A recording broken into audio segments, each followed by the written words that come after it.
Hello friends, what does bronze baby syndrome refer to? Bronze baby syndrome. What does bronze baby syndrome refer to?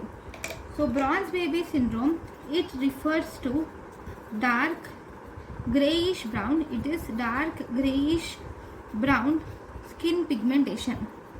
It is dark grayish brown skin pigmentation or skin discoloration which you see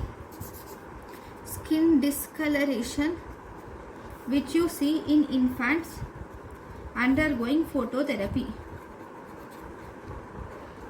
Darkish brown discoloration seen in infants undergoing phototherapy.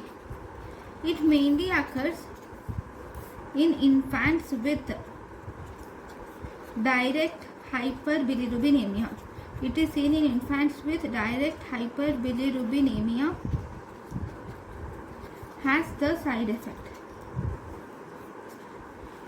Treatment is do not stop, continue the phototherapy. You should not stop the phototherapy.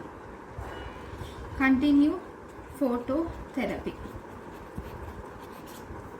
if needed. So this is about bronze baby syndrome. Thank you.